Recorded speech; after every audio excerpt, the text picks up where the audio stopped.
I really debated on doing this or not, but kind of as a bonus to those of you who've been following along for a while, we are going to be releasing an asset we use internally that I created years ago that automatically adds negative keywords to your Google Ad negative keyword list. If you've tried using Google Ads and you've gotten a bunch of calls looking for taxis or people that are looking for what you offer but not where you offer it, and you just ended up wasting a lot of money, this is why, or I should say a lack of this, negative keywords.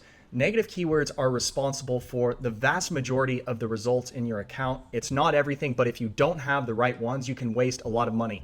And in this video, I'm going to be showing you exactly how to set up a negative keyword list for your Google or Bing ad account that can get the right people seeing your ads and therefore the right people calling and using your services. And as a bonus, and I've never done this before, if you stay till the end of the video, I'm going to tell you how you can access an asset that we use in our agency that I developed that will automatically add negative keywords to your account every day. So you no longer have to go through your search query report every day looking for new additions to the negative keyword list.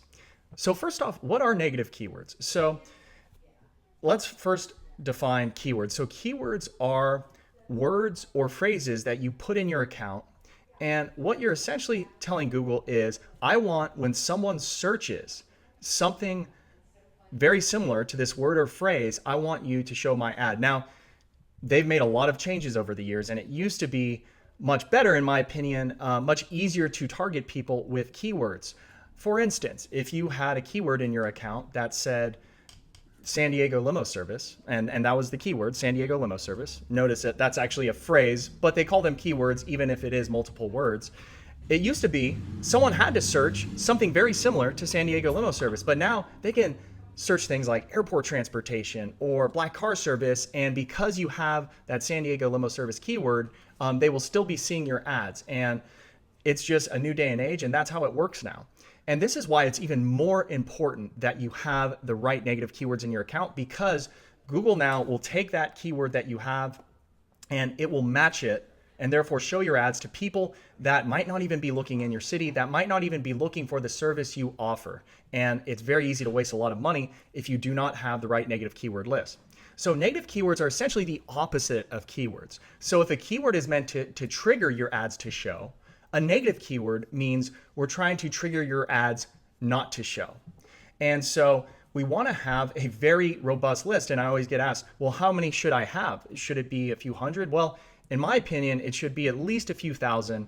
And in our agency, most of our clients have 15 to 20,000 negative keywords. Now, if you're just starting out with Google Ads, or even if you've been running it a while, it's not going to be easy to build a list that quickly. But over time, this list will get built if you diligently are adding negative keywords every day or every week. And by the way, that's why this thing I'm going to be giving away to limo companies at the end of this video is so valuable, because it does it for you automatically. It's so cool. I've never seen it before. Anyways, so what sort of negative keywords should we be using? Well, think about it. Really, anything that you don't want your ad shown for. Now, I know if you're an operator watching this, you can probably think of a few right now, right? You don't want people that are searching for Uber or Lyft or taxis or shared shuttles.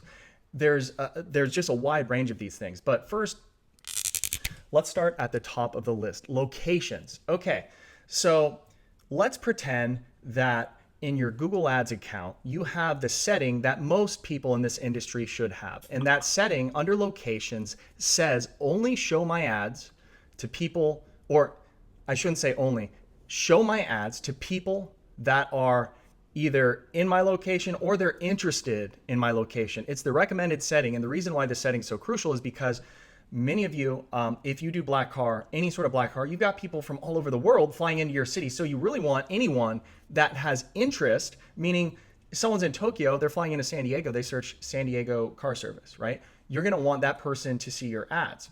And so what can happen when you have this setting, which is the recommended setting for most limo companies? If you just do retail, party buses, stretch limos, it might not be the best one. But what you need to have in place if you are using the recommended setting, meaning anyone can see your ads from all over the world, is a large list of negative locations. And so these locations should really be any major city you don't service. And yeah, I said that. Every major city you don't service. And I would recommend doing even worldwide, not just in the US. So maybe the top 300 cities worldwide. And then I would recommend doing the top 500 cities in the United States that aren't within your service area. Now, this is where it gets a little challenging because if you're in San Diego, you don't really want someone who is flying into LAX and wants to go to downtown LA, right? But you do want people that are going from LAX to San Diego, right? Or from Las Vegas to San Diego. And this is what makes it challenging. So for those operators, I typically don't recommend that you add Los Angeles, Las Vegas to your negative keyword list because it can block the right searches. You essentially have to make the call on, am I okay with blocking every potential ride that's going from LAX to San Diego? If so, okay, add LA, Los Angeles. I'm sticking to cities right now, Los Angeles and all the surrounding cities. But if you're in San Diego, for this example, you would choose the top 500 cities in the US that aren't within, let's say, 100 miles of San Diego, okay? You might not want to add, like I said, Los Angeles, Las Vegas to the list. And so that would be locations. And even if you have keywords, if all of your keywords have San Diego in them, then you might not need to do this. I would still do it anyways. But for many of you, I do recommend having keywords that don't have the city in them, meaning your keyword is, for instance, black car service, right? Not black car service San Diego, black car service, because you're not always going to, if it's someone local, are they going to search San Diego black car service? No, of course not, right? They're going to just search black car service. And that's why I typically recommend a combination of keywords with and without the city names attached to them. And this is why you need these negative locations, because when you have those keywords like black car service with no location around them, I've seen it, and this is why we do this all the time, where your ads, unfortunately, might be shown to the wrong people. So for instance, let's pretend somebody is physically in San Diego, right? And they search Phoenix black car service.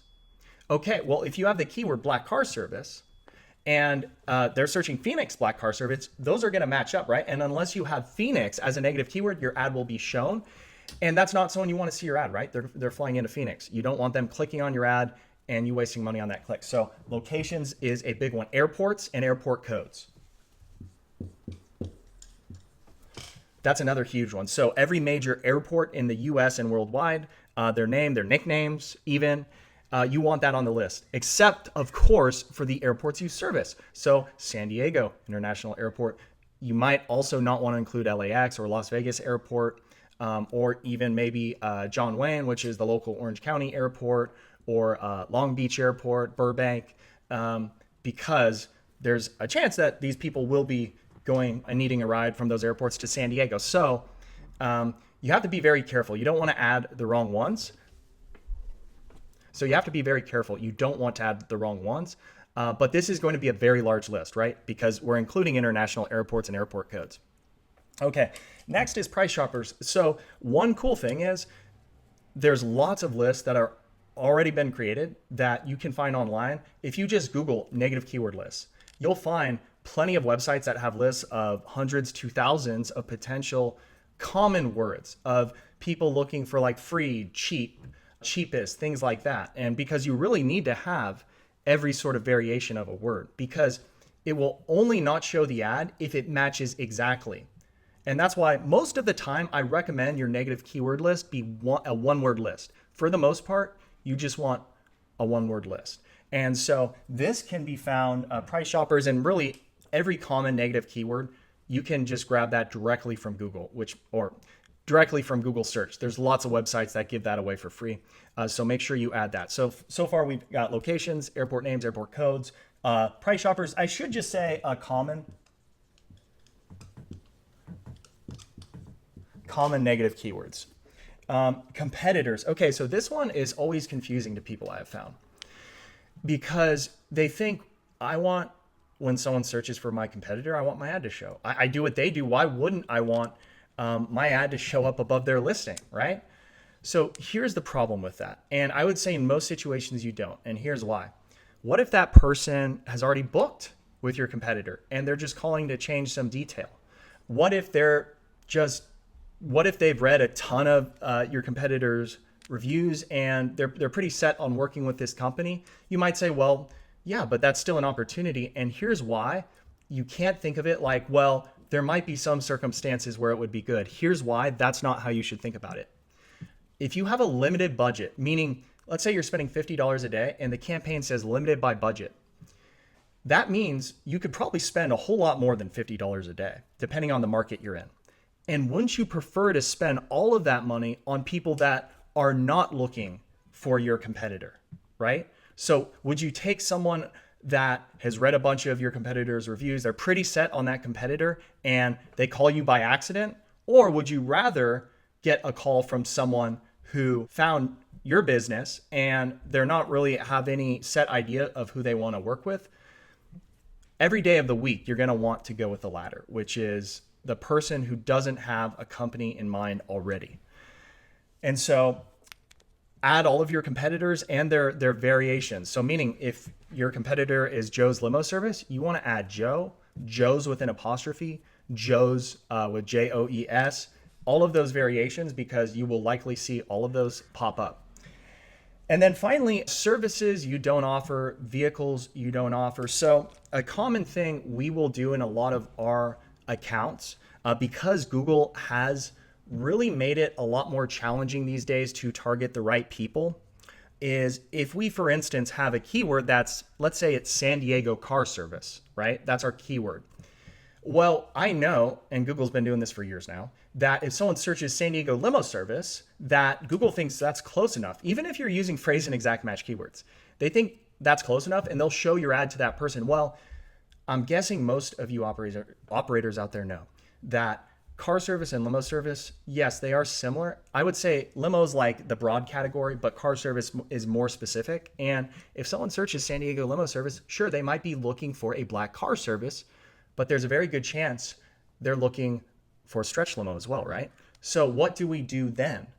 Well, it's easy. We add limo, limos, limousine, limousines as negative keywords in the ad group, okay, at the ad group level. And I won't go into the complexities of that, but that way Google isn't showing your ad to people who are searching limo service who might be looking for a stretch limo. And if you don't own a stretch limo and you don't get some really great rates from affiliates, then why would you want to spend your money on that? I always recommend spend your limited resources on the vehicles you own and the services you offer where you offer them. Don't try to start booking everyone else's vehicles. It just doesn't work that well, I have found. That's why we generally do not work with brokers.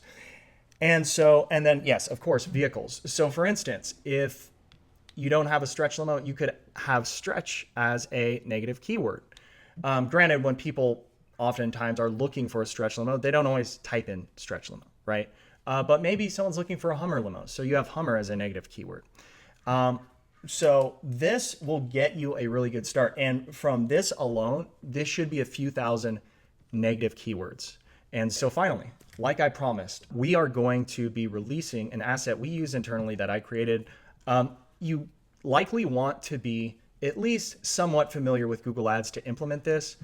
Also, having conversion data is pretty important for this, but you don't have to have that. So what I want you to go ahead and do is click on the link in the description, and it's going to take you to a page where we're going to get your contact info. We're not going to contact you and try to sell you anything. We're going to send you this asset.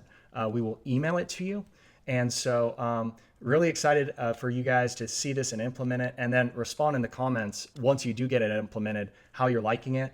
It's really cool. It automatically goes through your search query report and adds any keyword that should be a negative to the negative keyword list. And so it's really incredible. It saved us, I don't know, thousands and thousands of hours in doing this manually. So very excited for you guys to give it a shot. And thanks so much for watching, guys. Hey, if you've gotten value from this, please subscribe to the channel because I try to do one of these videos every week. Thanks for watching, guys. I'll see you next week.